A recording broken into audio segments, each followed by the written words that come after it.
Welcome back to the Nanaimo Now channel. Today we're going to be tackling one of these subjects that everybody is either on one side or the other side, climate change. Think about this, guys and girls. Over the years, there's been so many predictions done by the political elite, the scientists, the people at universities doing studies. What do they all have in common? Well, they get paid to make certain predictions about the future, whether they're getting paid by the government to do a research or whether they're getting paid because they're government. They can tax you more because, well, we've got to take care of climate change now. So we're going to tax the living bejesus out of you. The Canadian government, 61 cents a liter, not a gallon, a liter, 61 Canadian cents a liter on your gasoline now. Why? Well, because the world is warming. But really, is it warming, or is this just the way the cycles of our world are? If you look at a graph here, it shows that the world was warmer back 100,000, 300,000, 500,000 years ago. It has these spikes. So when you're looking at something like this, are they taking advantage of us? Are they treating us like, well, let's go back into let's go back to the 70s. And remember the oil crisis when you had to line up to get oil or to get gas in your vehicle because there was a shortage of oil, and they figured that by the 1990s or early 2000 we would be out of oil. Well, and gas prices went right through the roof. Who do you think got all the profit off of that? Well, you see, you sell oil or gasoline or whatever at an inflated price. The companies get richer, but as the companies get richer, the governments get to tax more because if you're buying a buck's worth of gas, well, the taxes are on a percentage, guys. So like the government gets more. Who creates these predictions or these crises that we have? Oh, and in the, I think, what it was, 1975, a new ice age. A new ice age was coming, and this was predicted by universities, by scientists. They had satellite imagery that backed up this claim of the world getting colder. There's all of these predictions and more, and we just keep falling for it, and we keep paying more. And it seems like the companies, the multinational, international companies, are the ones making money off of this. And the governments have a way to tax you more for, well, for their new conspiracy theory. Oh, and remember, even the young people will be able to remember this one. The ozone layer is, we've got holes in our ozone layer. How are we going to fix that? Well, we better tax people. You know what I mean? Pollution is going to be so bad. They predicted in the 1970s, by the middle 1990s or the year 2000, that urban dwellers would have to wear gas masks. All these predictions, the energy crisis, the cooling, the acid rain. I forgot about acid rain. Okay, well, acid rain is going to basically kill all of the aquatic life around the world, in the oceans, in the rivers, in the lakes. Acid rain is going to obliterate our way of life. So from acid rain to pollution going to kill us to the ice age is coming in, and it's going to come in, and there's no way to reverse this ice age that's coming in 30 years. We're going to be, the whole world is going to be frozen. All of these predictions lead to scientific studies, come from scientific studies. All of these predictions somehow pull taxes out of your pocket and my pocket, and none of these predictions have ever come true. And yet, when the government pushes a new prediction on you, the taxpayer, the people of the world, not just Canada, but the people of the world. You eat it up like it's candy, like holy smokes, how naive are we to go down this road again and again and again? But you have to understand that these people that are doing this to us, they have ways of manipulating your mind. Uh, on the mainstream media, they will have a mandate to show you the worst possible things that are happening in the world today. A flood that happens in Bangladesh, or uh, a tornado, or a heat wave, or you know, you see it all the time on the news. Well, they show you the bad stuff. They never show you the good stuff. They only show you the bad stuff. And why do they show you the bad stuff? Well, see, this bad stuff has happened around the world for centuries and centuries and centuries, and millennium, and the idea that they only show you the bad stuff because they want to plant that in your brain that climate change, climate warming, the world is heating up to the point where the forest fires, they don't tell you that a lot of these forest fires have been started by humans out there, arsons, whatever. It's all got to do with climate change. But that's for another video. We don't have an hour to get this point across. And then you get these bozos. Here's one. The Spanish climate minister flies on a private jet to the eco conference, gets out of a limousine hundreds of yards before the venue, and rides a bike into this venue for the cameras. What are they trying to promote here? That they are ecological superheroes. They're here to save the world on your behalf.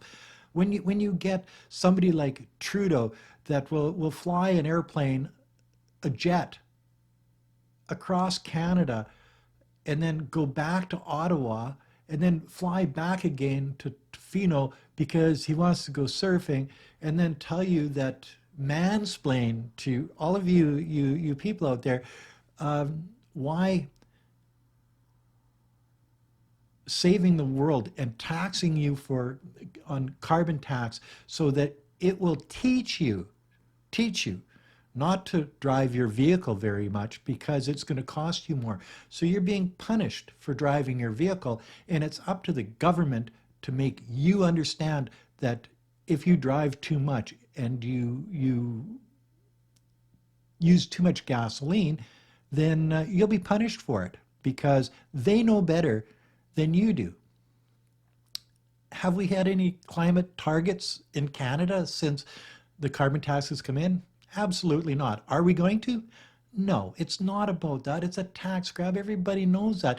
But it has been over the decades with all of these predictions of climate crisis, the acid rains of the world, and the ice ages, and the global warming, to the oil crisis in the 70s, to whatever. It doesn't really make a difference, but it's all the same thing. It's just, oh, this didn't pan out. It started to get warming. The ice age didn't pan out. No, no, no. It started to get warmer. Oh, well, we better change it from a new ice age to global warming. Yeah, yeah, yeah. We can do that. And there's got to be somebody behind it. A lot of people say it's a WEF. I don't know about that, but they've got people like Trudeau in their back pockets, so maybe it is. What do you guys think? And then what they'll do is they'll try to scare you because everything is caused by climate change. Global warming is I'll go over a couple things on my computer that I found here. A new study says your brain is shrinking for the worst reason, and this is because of climate change. Underground climate change is helping sink land beneath us. So climate change is sinking the land beneath us. Like seriously, these are studies that they've come up with. The solution is that climate change is doing these things for you. You know, it's like Ireland proposes culling 200,000 cows to help meet climate goals. Cow farts. Seriously. Like, they even say in conferences that, well, we haven't had such hot temperatures on the world since the Neanderthals were living on the world. So back in, I say, 100,000 years ago, or however long that was that due to carbon? Human carbon um, being spewed into our atmosphere, because back then there must have been a lot of Neanderthals with a lot of fires and a lot of deer, moose, elk, and woolly mammoths farting and stuff like that to bring up the temperature that much if it's man-made temperature rising. You know what you know what I mean. If you look at this with a solid brain and understand that this isn't the first time this has happened. This is just another one of these predictions, another one of something's happening and we need to explain it. But not only do we need to explain it, we need to counter it. And the only way to counter it is to tax the living bejesus out of the people. And it's all policy in different countries. Where if you look at North America, oh man, Canada, we just made 40 million people, but carbon tax on carbon in Canada. But in the United States, where they've got 300 and some million, 330 million, no carbon tax. Mexico, they have way bigger population than Canada, no carbon tax. So what is a carbon tax in Canada going to do to alleviate this problem? You're right, absolutely nothing. Why are they taxing us? Because they want more money to do whatever they want. $6,000 a night hotel rooms in England, to the Governor General spending $71,000 on a limousine service, to all of the to bringing up the numbers of public servants that are getting paid $150,000 or $135,000 a year to make it so the government runs more efficiently. It doesn't make sense, does it? Why do we need twice as many employees running the government? Well, we need bigger government. Why? Because we have to take care of you people out there, so you have to pay us more.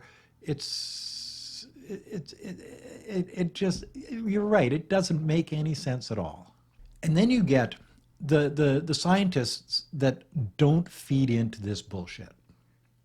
And here's 1,100 eminent scientists declare there is no climate emergency. Again, who has more press time, news time?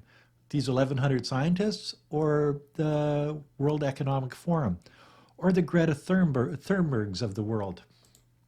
Oh, here's another one. Experts speculate climate change is increasing kidney stone cases among young children. So climate change is increasing kidney stones in young children. Where do they get this shit from? Like, seriously, I like this. I don't like Trudeau, and everybody knows that that's ever watched this channel.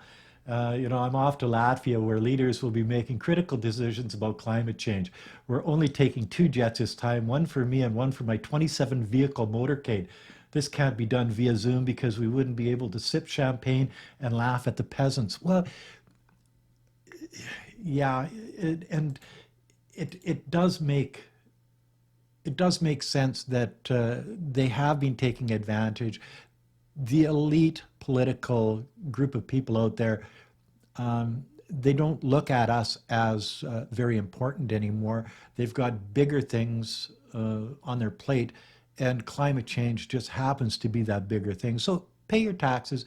Greta Thunberg, 19-year-old high school dropout, not a scientist, reads from a script, gets 24/7 media coverage, Dr. Judith Curry, climatologist, has published over 140 scientific books, says it's all a hoax, gets no media coverage. Why not?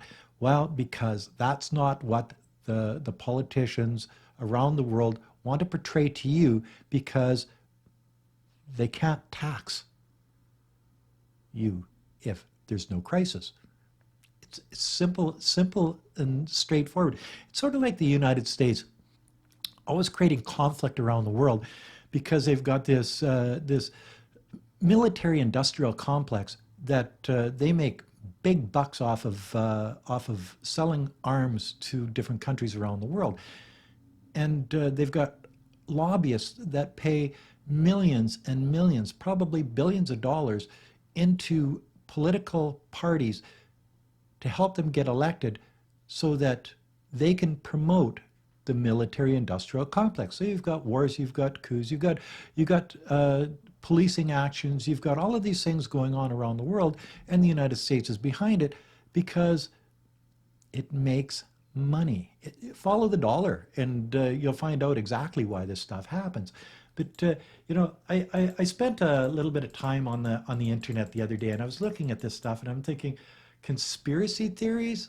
They talk about smaller channels like mine on YouTube, and they say conspiracy theories, but we're looking at what's happened in the past, what's happening now, and what's going to happen in the future, and we see that there's a pattern there, and it's all designed to take advantage of the taxpayers. It's all designed to take advantage of the people, the working people of the world out there, and the politicians, the mainstream media, people with an agenda are behind it all.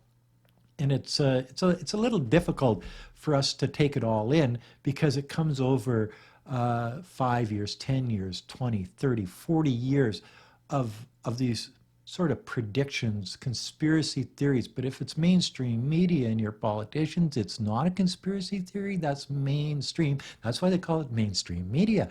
When smaller channels like us say anything, well, that's conspiracy theories. So anyway, I'm going to put a bunch of stuff behind me during this video. I'm going to put stuff in front of me. I'm going to be playing some clips. And you make up your mind. Make sure you comment. Make sure you subscribe to the channel. Do all of those things.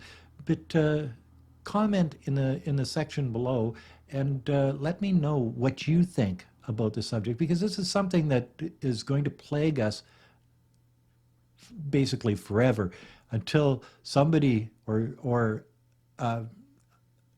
everybody stands up and says, no more. We're not going to take this anymore. We're not going to pay a carbon tax. We're not going to believe in these unfounded conspiracy theories put forward by mainstream media and the politicians of the world. Anyway, that's another video, long-winded video from Nanaimo Now. Until next time, peace out. Thanks for watching. Bye now. ARGA is driving growth in the agricultural sector by adding carbon dioxide to increase production capacity and guarantee large, attractive flowers and vegetables such as cucumbers, tomatoes and lettuce. Using carbon dioxide fertilization increases yield by up to 30%. Ambient air has a carbon dioxide concentration of 400 ppm. This is sufficient for growing tomatoes and cucumbers, but as the plants, often grown in greenhouses, start to consume the carbon dioxide in the air at first sunlight, if the concentration of carbon dioxide is allowed to fall, growth is slowed down or halted. CO2 in greenhouses is very important because we get a better crop, a higher yield and better quality of the tomatoes. Additional carbon dioxide needs to be added to increase efficiency and to have the optimal yield. By keeping the carbon dioxide concentration in the greenhouse atmosphere in a range of 600 to 1000 ppm, the best growth rate can be expected. When extra carbon dioxide is added to greenhouse air, the tomato, cucumber and lettuce yield improves by up to 30%, or even more. Cut flowers and potted plants also benefit from carbon dioxide fertilization. Carbon dioxide not only increases yield, but also produces an earlier harvest and improves plants' resistance to disease and pests.